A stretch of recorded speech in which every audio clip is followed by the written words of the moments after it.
మీ అందమైన ప్రయాణం ప్రారంభించండి. 49 మీ తల్లిదండ్రులు కావాలనే కలలను సాకారం చేయడానికి సహాయపడుతుంది. భారతి అని మెయిల్ చేశారండి ఆవిడ. ఫోన్ చేసేస్తానండి, చేయండి ఒకసారి మేడం. మాట్లాడదాము. తప్పకుండా.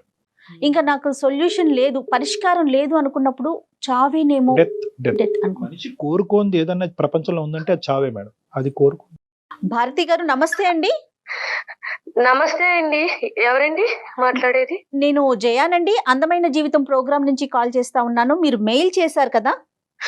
మేడం గారు మీరా అండి? నమస్తే అండి. చాలా చాలా సంతోషం అండి మీ నుంచి నాకు కాల్ వచ్చినందుకు. చాలా నేను- సంతోషం అమ్మా, కానీ నీ మెయిల్ చూసాక నాకైతే చాలా బాధ అనిపించింది. చాలా మంది డాక్టర్ గారు సలహాలు సూచనలు అడుగుతారు, డాక్టర్ కళ్యాణ్ గారివి, కానీ మీరు మాత్రం చనిపోవటానికి మార్గాన్ని అడిగారు. నాకు చాలా చాలా బాధ అనిపించింది. ఫస్ట్ మీరు ముందు డాక్టర్ గారితో మాట్లాడండి. తప్పకుండా అండి, భారతి గారు తప్పకుండా. నమస్తే అమ్మా. నమస్తే డాక్టర్ గారు. ఇంతకీ మీ సమస్య ఏంటమ్మా, చెప్పండి, అసలు మీ గురించి ఒక్కసారి వివరించండి. నాకు పెళ్ళయి 11 సంవత్సరాలు అవుతోందండి.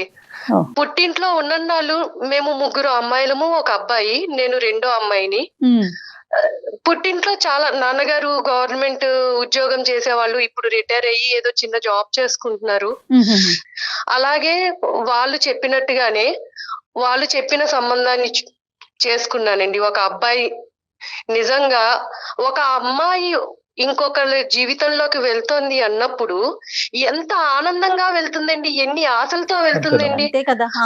అందులోనూ పెద్దవాళ్ళు కుదిర్చారు అంటే మనకి తగ్గట్టుగానే వాళ్ళు చూసుంటారు కదా అన్న ఆనందంలోనే ఉంటుంది కదా అండి. Blind faith. అంతేనమ్మా, అంతే అంతే. అతను ఎంత దుర్మార్గుడు అంటే అయ్యో చాలా అండి, చాలా అంటే చాలా దుర్మార్గుడు. అమ్మా. వాళ్ళకి చాలా వ్యాపారాలు ఉన్నాయి, రియల్ ఎస్టేట్ వ్యాపారాలు ఉన్నాయి. మన వాళ్ళకి మంచి అవే డబ్బు ఉన్న కనిపిస్తాయి. వాళ్ళు, పలుకుబడి ఉన్న వాళ్ళే, సంఘంలో పలుకుబడి ఉన్న వాళ్ళే. కానీ మనసులో మాత్రం క్రూరత్వం నిండిపోయిన వాళ్ళండి.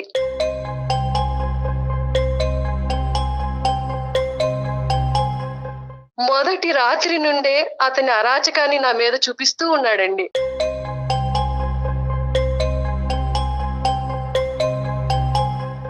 అయ్యో మందు తాగి వచ్చి తాగుడు. సిగరెట్ కాలుస్తూ సిగరెట్. నన్ను ఒక యాష్ ట్రేగా యూజ్ చేసుకున్నాడు.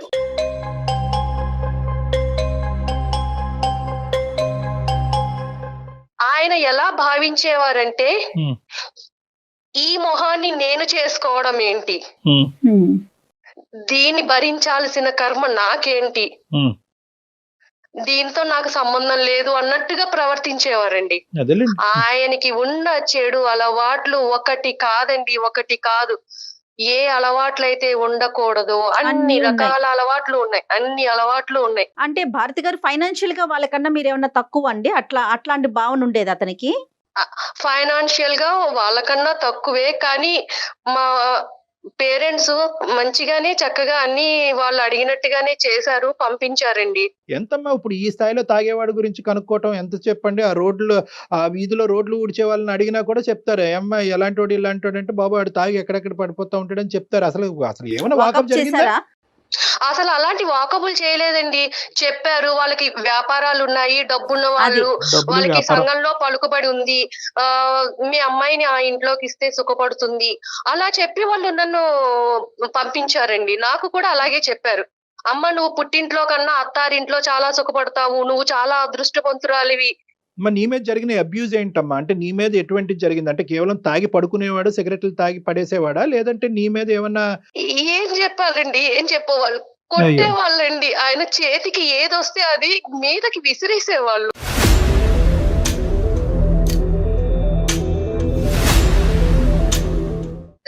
ఒక 3 ఏళ్ల తర్వాత Years. నేను కడుపుతోటి ఉన్నానండి. అప్పుడే ఆ చెప్తారు. దుర్మార్గుడితో ఒక బిడ్డకి తల్లినయ్యాను. ఓకేనమ్మా. ఆ టైంలో నాకు ఏమనిపించిందంటే, అత్తారింట్లో ఉండటం కన్నా పుట్టింటికి వెళితే వాళ్ళ ఆదరణతో ఒక మంచి బిడ్డకి తల్లినవుతాను అని ఆలోచించి నేను పుట్టింటికి వెళ్ళిపోయానండి.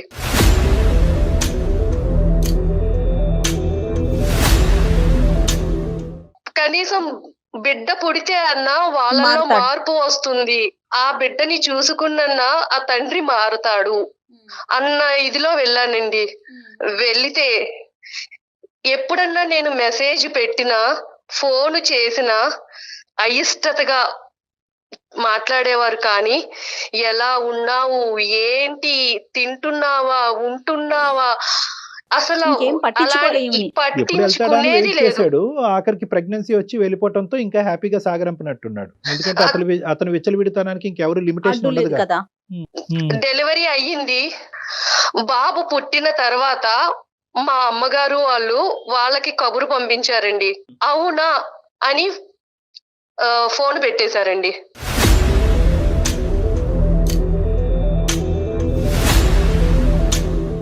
సరే ఫైనల్ గా ఎప్పుడు చెప్పావమ్మా? మీ పుట్టింటోళ్ళకి ఎప్పుడు చెప్పావు? వాళ్ళ రియాక్షన్ ఏంటి? అది ఇంపార్టెంట్ మాకు. పుట్టింటి వాళ్ళకి ఎప్పుడు చెప్పానంటే, ఎప్పుడైతే వాళ్ళు బిడ్డని కూడా చూడటానికి రాలేదో అప్పుడు చెప్పారు. అప్పుడు చెప్పానండి. అప్పుడు చెప్పాక ఇప్పుడు అసలైన బాధ నాది మొదలైంది. ఇప్పుడు పుట్టింటి వాళ్ళకి నేను చులకనైపోయాను.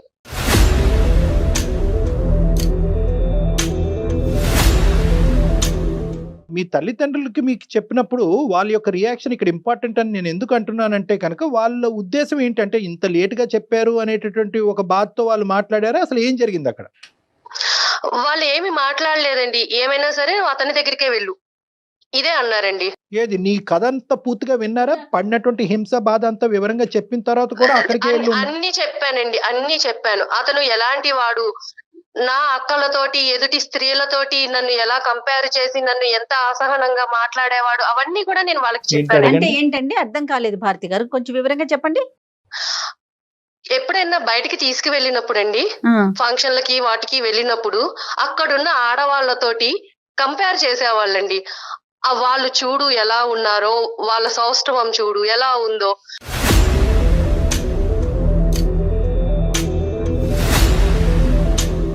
పక్కన భార్యను పెట్టుకుని ఎదుటి స్త్రీలో అందాన్ని వెతుక్కుంటున్నాడు కదా. ఏంటి నాలాంటి ఆడదాని పరిస్థితి ఏంటి, ఇలాగే ఉంటారా ప్రతి మగవాళ్ళు అన్న బాధ కూడా నాకు ఉండేది. తనకి. సరే ఇక్కడ ఈ మీ ఆయన గురించి ఇంకా పూర్తిగా చాలా వివరంగా కులంకుశంగా చెప్పావమ్మా. అసలు మీ తల్లిదండ్రుల యొక్క రియాక్షన్ ఏంటి? వాళ్ళు ఏమన్నారు? చెప్తే వాళ్ళ రియాక్షన్ ఏంటంటే, మా నాన్నగారు అసలు ఏమీ మాట్లాడరండి, ఏమీ మాట్లాడరు. మా అమ్మగారు ఏం చెప్తే అది, మా అమ్మగారు ఎలా చెప్తే అలా. కూర్చోమంటే కూర్చుంటారు, నుంచోమంటే నుంచుంటారు. అంతా మా అమ్మగారి చేతుల్లోనే ఉందండి. మా అమ్మ, మా అక్క, మా పెద్ద అక్క, వాళ్ళకి ఇంకా చాలా చులకనగా ఉండి, నువ్వు వెళ్ళు, ఏదైనా సరే నువ్వు అక్కడే ఉండాలి, అతని దగ్గరే ఉండాలి, మేం చేసుకోవట్లేదు ఆ సంసారాలు, మేము లేము ఆ మొగుళ్ళతోటి అని చెప్పేసి అన్నారండి.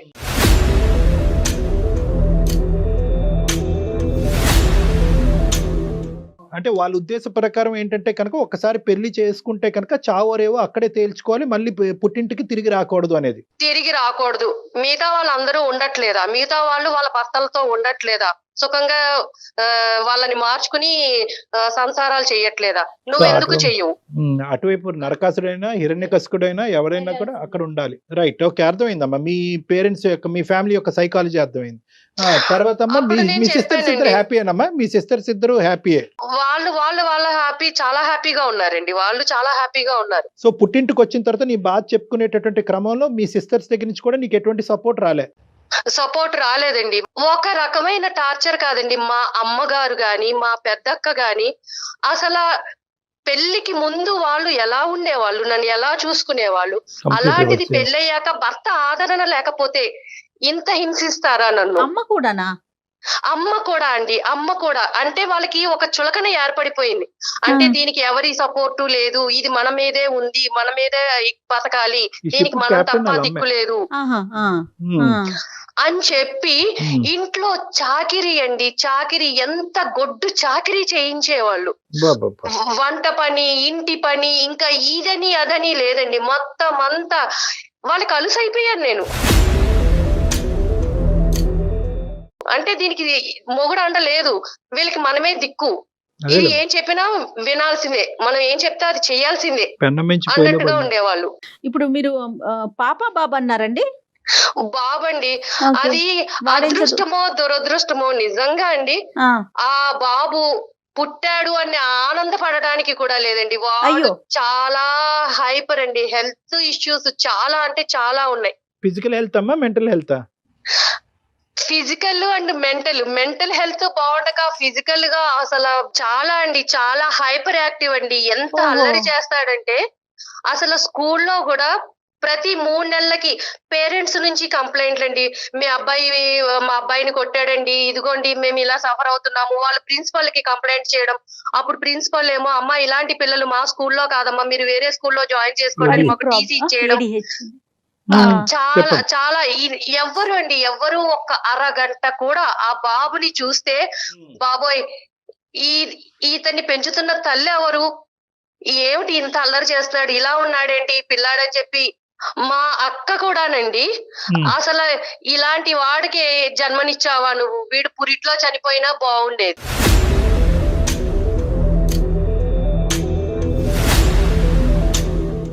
మా తమ్ముడండి మేనల్లుళ్ళు అంటే చాలా ఇదిగా ఉంటారు కదా, వాడు ఏదో అల్లరి చేస్తూ విరక్కొట్టాడని చెప్పి మా తమ్ముడు నన్ను కొట్టాడండి.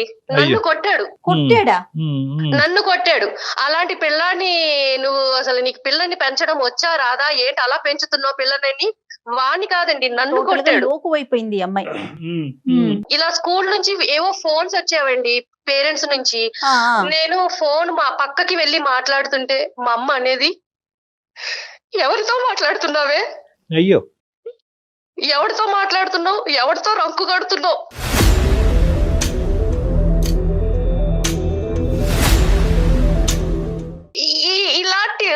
అలాంటి మాటలు మాట్లాడినప్పుడు ఒక ఆడదానిగా నేను ఎంత ఇదవుతానండి. మా అక్క మల్లెపూలు కొనుక్కునేదండి. ఒకసారి ఆ మల్లెపూలు నా చేతిలోకి తీసుకుంటే, నీలాంటి దానికి ఎందుకే మల్లెపూలు అందండి. అంటే నేను ఎందుకు పనికిరాని దాన్ని, అంటే వాళ్ళకి ఎందుకు అంత లోకం అయిపోయాను, ఎందుకు అంత చులకనగా మాట్లాడాలి నన్ను.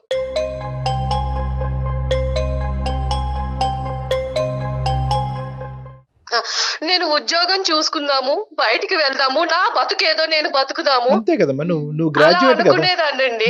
కానీ అన్ని దారులు మూసేశారు. బయట ప్రపంచం అంటే ఏంటో తెలియకుండా చేసేశారు, నన్ను నిర్బంధించేశారు. నా తల్లి నా అక్క వీళ్ళందరూ కూడా నన్ను బంధించేశారు. నిర్బంధించేసి అసలు ఏమీ తెలియని దానిలాగా చేసేశారండి.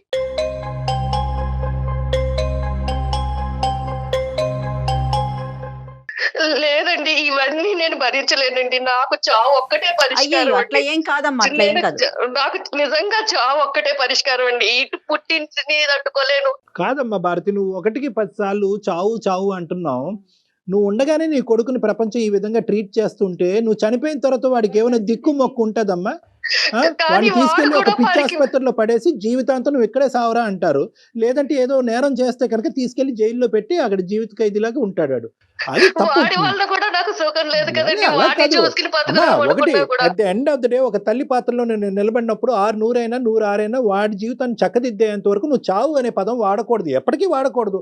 ఎవరు నీ తరపున మంచిగా మాట్లాడే వాళ్ళు ఒక్కరు లేరమ్మా. నువ్వు పెళ్లి కాకముందు అందరూ దేవతలు దేవుళ్ళు ఒక మంచి సంబంధం చూశారు కాబట్టి కళ్ళు మూసుకుని చేసుకున్నానని నువ్వు అంటున్నావు. ఏమైపోయారు ఈ దేవతలు దేవుళ్ళు ఇప్పుడు?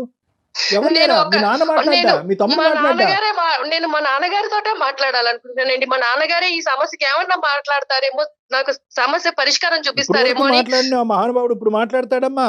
9 సంవత్సరాల తర్వాత ఈ హింసంతా కళ్ళెదురుగుంటా కూర్చున్నటువంటి మీ నాన్న ఇప్పుడు మాట్లాడతాడా నువ్వు అడిగితే?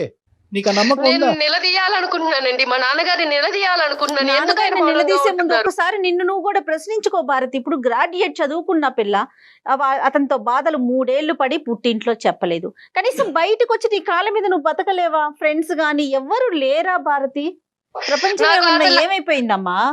లేదండి, ఫ్రెండ్స్ తో గాని ఇరుగు పొరుగు వాళ్ళతో గాని నాకు ఎలాంటి సంబంధము లేదు. అసలు నాకు ఎవరితోటి కనెక్షన్ లేని ఇదిలో అయిపోయానండి. నన్ను అలా నిర్బంధించేశారు. లేదమ్మా, నువ్వు ఏంటంటే ఇప్పుడు పుండుమే కారం చల్లటం అనేటటువంటి అంశాన్ని నేను ప్రతిసారి నేను చిత్రీకరిస్తూ ఉంటాను. ఇక్కడ ఏంటంటే నువ్వు ప్రతి స్టెప్ కూడా స్లో అమ్మా. ప్రతి స్టెప్స్ లో ఒకటి ఏంటంటే ఐదర్ అవతల వాళ్ళ గురించి సాక్రిఫైస్ చేస్తావు, మొగుడు శాడిస్ట్ అయినా కూడా కొడుకుని ఇస్తే కనుక వాడు దేవుడు అయిపోతాడని అనుకున్నావు, తల్లిదండ్రులకు చెప్తే వాళ్ళు బాధపడతారు అనుకున్నావు, మళ్ళీ అక్కడ కంగు తిన్నావు. మీ తల్లిదండ్రులు వాళ్ళు ఏంటంటే కంప్లీట్ గా రివర్స్ పిక్చర్ చూపెట్టి వాడికి మించినటువంటి శాడిస్ట్ లాగా మీ సారీ ఏమనుకోవద్దు, వాడికి మించిన శాడిస్ట్ లాగా వీళ్ళు తయారయ్యారు. ఎక్కడ కూడా Deaths లో అండి. పుట్టింటి వాళ్ళు ఇలా రియాక్ట్ అవుతారని మనం అనుకోలేదు. దానికి తోడు ఏంటంటే ఎప్పుడైతే నీ కొడుకు ఇలా పుట్టాడో నీకేంటంటే అన్ని ద్వారాలు మూసిపోయినాయి, నాకు ఇంకో జీవితం లేదని చెప్పి నువ్వు ఫిక్స్ అయిపోయావు. అవునండి. ఇప్పుడు నాకు అవును. కావాల్సింది ఏంటంటే మీ తండ్రి గారిని నిలదీయాలి, అడగాలి అని అనుకునేటటువంటి మీ ఆలోచన వెనకాతల నెంబర్ 1, ఈ రోజు మీరు మాకెలా చేసి మాట్లాడుతున్నారు, ఇప్పుడు ఎక్కడున్నారు మీ అమ్మాళ్ళు అందరూ అంటే మా ఇంతకాలం లేరు. అమ్మగారు వాళ్ళ అమ్మగారికి బాలేదు అంటే వేరే ఊరు వెళ్ళారండి. అమ్మమ్మకి 3 బాలేదా? రోజులు అమ్మమ్మకి బాలేదు. అయితే ఆవిడ కాలం చేశారు. ఇంకొక 11 రోజుల వరకు వాళ్ళు రారు. నా సమస్యకు కూడా ఒక పరిష్కారం దొరుకుతుందని ఇమీడియట్ గా నేను మీకు మెయిల్ చేశానండి. మంచిది. సంతోషం అమ్మా, అక్కడ వరకు సంతోషం. మీరు అసలు ఏం ఎక్స్పెక్ట్ చేస్తున్నారు? నాన్నగారితో మాట్లాడాలని అంటున్నారు, మెయిల్లో కూడా చూసాను నేను నేను. నాన్నగారితో మాట్లాడాలండి. నా సమస్యకి పరిష్కారం నాన్నగారే చెప్తారా, డాక్టర్ గారే చెప్తారా? కానీ నన్ను ఈ చిక్కుల వలయం నుంచి, ఈ సమస్యల నుంచి నన్ను బయట పాడేయండి. భారతమ్మ ఒక్కటి తల్లి, ఎవడి జీవితం నుంచి బయటపడేయలేడమ్మా. మన జీవితానికి సంబంధించినటువంటి నిర్ణయం మనం తీసుకోవాలి. మేము కేవలం మెంటర్స్ మాత్రమే. కొద్దిగా టార్చ్ లైట్ వేస్తాం, ఆ చీకటిలోంచి మీరు నడుచుకుంటూ వెళ్ళాలి. టార్చ్ లైట్ మాత్రమే. అయినా సరే మీ తండ్రిని కొన్ని ప్రశ్నలు అడుగుదామని అనుకుంటున్నావు కాబట్టి అతనితో మాట్లాడి. ఎక్కడున్నాడో మాత్రం నాన్నగారు బయటికి వెళ్ళారండి. ఆయన ఉద్యోగం చేస్తారని చెప్పాను కదా, అక్కడికి వెళ్ళారండి. అలాగే మీ సమస్యకు ఒక పరిష్కారాన్ని నిర్ణయించుకోండి. ఆయన నిలదీస్తారు. నిలదీస్తే ఏమవుతుంది? మీ కడుపు మంట చల్లారుతుంది, అంతే. నెక్స్ట్ ఏంటి అది కూడా ఆలోచించండి, అంతే కదా కళ్యాణ్ గారు? అంతే అంతే అంతే. మరి మాట్లాడదామండి. ఎట్లా లైన్ కలుపుతారా భారతి గారు మీరు? నేను నాన్నగారికి ఒకసారి కాల్ చేస్తానండి. ఆ. అమ్మాయికి ఏంటంటే జయ గారు, మనం ఈ రోజు ఇలా మాట్లాడేటప్పటికి అమ్మాయికి ఒక ధైర్యం వచ్చింది. ఇప్పుడు స్టార్ట్ అయింది అమ్మాయి జీవితంలో ఏంటంటే నెంబర్ 1 ప్రశ్నించాలి, అడిగి కారణాలు తెలుసుకోవాలి, తర్వాత సమస్యకి పరిష్కారం ఎత్తుక్కోవాలి. సహజంగా మనిషి ఒక మానసిక పరిస్థితి జరిగింది, ప్రశ్నలకి బదులు కావాలి. సమస్య పరిష్కారం ఎత్తుక్కుంటే ఎత్తుక్కోరు. నేను ఎప్పుడు అదే నమ్ముతాను, అందరికి అదే నమ్మకాన్ని ఇస్తూ ఉంటాను. మన థింకింగ్ లైన్ మారాలి. హలో, ఏంటమ్మా?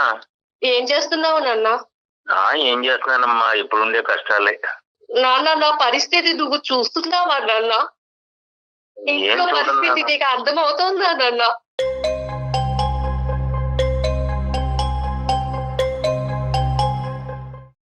ఏం చూడన్నా, అమ్మ ఏమో అట్లా చేస్తుంటే ఇంకా నేను నా మాత్రం నా వరకు ఏమి చేయడానికి ఏం అవకాశం రావట్లే.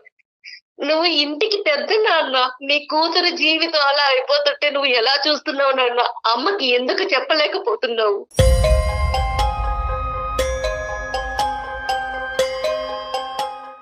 మీ అమ్మ పెట్టే చిత్రహింసలకి నేను చెప్పినా గానీ వినటం లేదు, చెప్పేటంత అవకాశమే ఇవ్వటం లేదు నాన్న. మీరు అలా అంటే కుదరదు నాన్న. నా సమస్యకి పరిష్కారం చెప్పాలి. మీరు నా కన్న తండ్రి. నా జీవితం ఇలా అయిపోయింది మీరు చూసిన సంబంధమే కదా నాన్న నేను చేసుకున్నాను.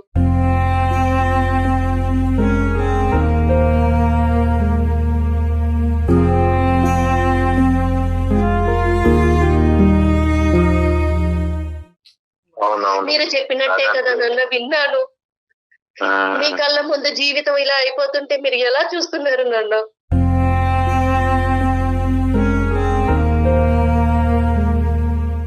నా బాధని ఎవరితో చెప్పుకోవాలో తెలియక అందమైన జీవితం అనే ప్రోగ్రామ్ ని డాక్టర్ గారికి చెప్పుకుందాము, కళ్యాణ చక్రవర్తి గారిని సలహా అడుగుదామని వాళ్ళని అప్రోచ్ అయ్యాను నాన్న. వాళ్ళకి మెయిల్ పంపించాను. ఈ సమస్యల నుంచి నన్ను ఎలాగైనా సరే మీరు బయట పడేయాలండి. నాకు ఒక్కట చావు తప్ప ఏది కనిపించట్లేదు నాన్న.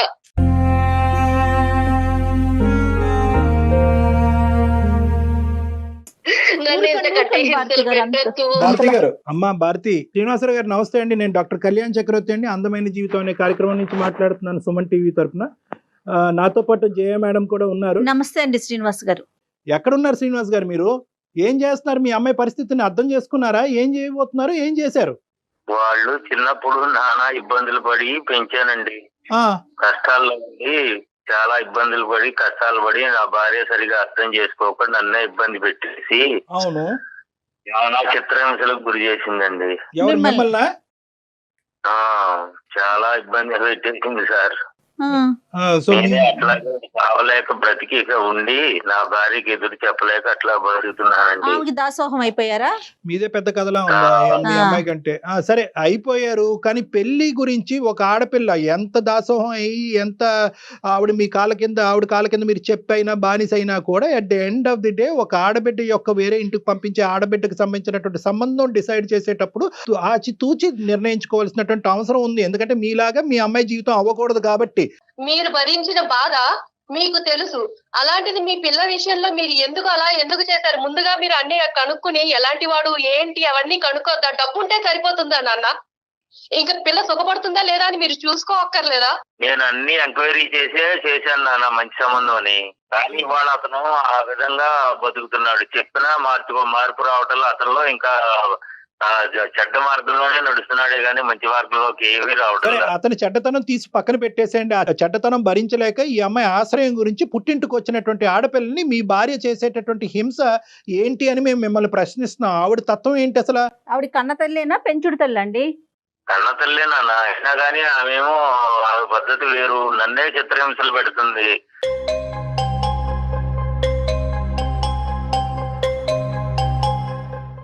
గ్యాస్ స్టవ్ మీద వచ్చి శారీ వేసేసి నేను చచ్చిపోతానని అంటుంది. అయినా నేను ఎదురు చెప్పలేక నేను బ్రతుకుతున్నా.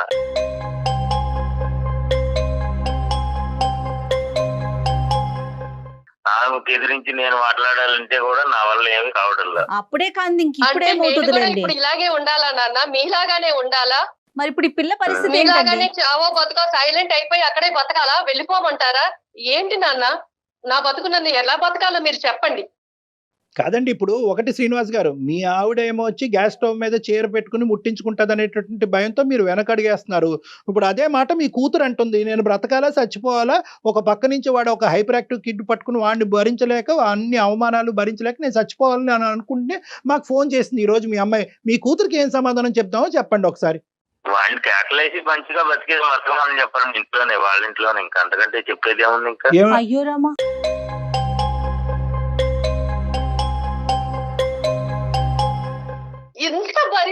ఎంత భరించినా మళ్ళీ అతని దగ్గరికే వెళ్ళమంటున్నారు నాన్న.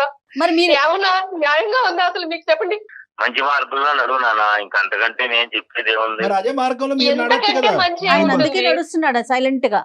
ఇప్పుడు మీరేమనుకుంటున్నారంటే మీ సైకాలజీ ఏంటంటే, ఇప్పుడు మా ఆవిడ నన్ను హింస పెట్టినా కూడా ఎలాగైతే అణుగుమెనుగి ఒక కుక్కలాగా బతుకుతున్నానో సారీ తప్పుగా అనుకోకండి, అదే విధంగా నువ్వు వెళ్ళి మీ ఆయన దగ్గర బతికేసేయమ్మా అన్ని, ఇదే సొల్యూషన్ ఈ ప్రాబ్లంకి అని అంటున్నారు. సో మీదేదైతే కనుక ఒక సాంప్రదాయంగా మీరు ఫాలో అవుతున్నావో అదే సాంప్రదాయం మీ కూతుర్ని ఫాలో అవ్వమంటారు.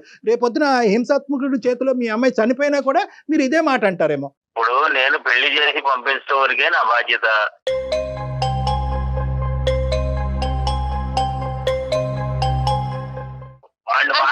దులిపేసుకున్నారా నాన్న? పెళ్లి అయిపోయిన తర్వాత చేతులు దులిపేసుకున్నారా మీరు అసలు? ఇప్పుడు మీ ఆవిడ నోరు ఆవిడేంటంటే ప్రత్యక్షంగా కనిపిస్తుంది, మీరేంటంటే ఎక్కడో ఉద్యోగం చేసుకుంటున్నారు కాబట్టి మీ యొక్క తీరు, మీ వ్యక్తిత్వం, మీ మాట పద్ధతులు, మీ ఆలోచన శైలి ఇప్పుడుకొచ్చి ఈ మహాతల్లికి కనిపించలేదు. అంటే తల్లిదండ్రులు ఇద్దరు ఒకటే. పోనీ అమ్మాయి కాళ్ళ మీద నిలబడుతుంది కదా, దానికైనా ఈయన సపోర్ట్ చేయొచ్చు కదండి. ఏమండి అదే చెప్పండి, ఎక్కడికన్నా తీసుకెళ్లి ఎక్కడైనా ఉంచండి, నా బతికేదా నేను బతుకుతాను. మా అమ్మాయి వయసులో ఉంది కదా అని చెప్పి బయటకు వెళ్తే నలుగురు 4 రకాలుగా మాట్లాడతారు, అందుకని రకరకాల పద్ధతులు వస్తాయి అని చెప్పి వాళ్ళ అమ్మకి ఇష్టం లేదు, ఉద్యోగం చేయించుదామనే ఉద్దేశం లేదు. ఏంటి నాన్న, మీ పెంపకం మీద మీకు నమ్మకం లేదా నాన్న?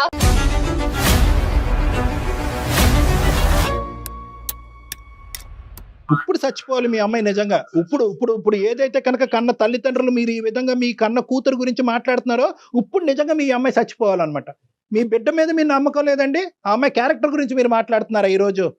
వాళ్ళు చక్కగానే ఇంట్లో బతుకుతానంటున్నారు కదా, ఇంట్లో ఉండే ఏమైంది? బయటికి వెళ్ళి 4 మాటలు అనిపించుకునే దానికంటే ఇంట్లో అంత గొప్పగా ఉందండి మీ ఇంట్లో. చూస్తున్నారు కదా, దాన్ని చక్కగా ఉండడం అంటారా? చెప్పండి. వాళ్ళ ఫ్యామిలీ మెంబర్స్ తో మాట్లాడారా? వాళ్ళ పెద్దవాళ్ళతో ఏమన్నా మాట్లాడారండి శ్రీనివాస్ గారు? మాట్లాడాము సార్, మాట్లాడాము, అన్ని అయినాయి. ఏమన్నారండి? ఏం చెప్పాడు అతను? వాడేమో వాడి పద్ధతుల్లో వాడు నడుస్తాడు, అల్లుడు గాడు. మా అమ్మాయినేమో చిత్రహింసలు పెడతారు, మా ఆవిడేమో నన్ను పెట్టిన దానికంటే ఎక్కువగా మా అమ్మాయిని కూడా పెడుతున్నారు అక్కడ. అన్ని తెలుసు మీకు. అంతేగాని కనీసం వాళ్ళు ఒక ఫ్యామిలీ పద్ధతిగా కావాలని పెళ్లి చేసుకున్నాము, ఇంట్లో ఉంచుకుని మీ ఇంట్లో ఏమి ఇచ్చింది ఆ మాట అనకూడదు కానీ. ఏమండి వేరే ఫ్యామిలీ గురించి ఎందుకు మాట్లాడటం మనది అండి? చూసుకుందాం ముందు. అత్తింట్లో నరకాన్ని అనుభవిస్తూ పుట్టింటికి వస్తే కనుక అక్కడ మించిన నరకాన్ని మీ అమ్మ మీ ఆవిడ చూపెట్టింది సొంత కూతురికి. అంటే వాళ్ళ పెంపకం మీదే వాళ్ళకి నమ్మకం లేదు. ఇక్కడ నాకు అదే సరే అర్థమైంది. ఇప్పుడు ఒకటమ్మా అదే ఒకటే అర్థమైంది. ఇంకా అమ్మ ఈ స్టోరీని ఇక్కడ క్లోజ్ చేయాలి Bharati. All doors are close. నా అనేటటువంటి మనుషుల్ని నమ్ముకుని నువ్వు బ్రతకాలి అనుకుంటే కనుక నువ్వు బ్రతకలేవు. నిన్ను నువ్వు నమ్ముకుంటేనే బ్రతకగలవు అనేటటువంటిది ఈ రోజు మీ నాన్న మాట ద్వారా మనకి ఇక్కడ అర్థమైంది. నేనేదో ఇతను పొడి చేస్తాడని చెప్పి ఫోన్ కలపండి అని నేను అన్నాను. నాకు తెలిసి ఇతని క్యారెక్టర్. అమ్మ భారతి చెప్పండి. రైట్. చెప్పండి. ఇప్పుడు నువ్వే నీ కౌన్సిలర్, నువ్వే నీ డాక్టర్, నీ మనోధైర్యమే నీ శక్తి. ఈ రోజు నీకంటూ ఒక బిడ్డ ఉన్నాడు, ఆ బిడ్డ పరిస్థితి కూడా అంత బాలేదని అంటున్నావు.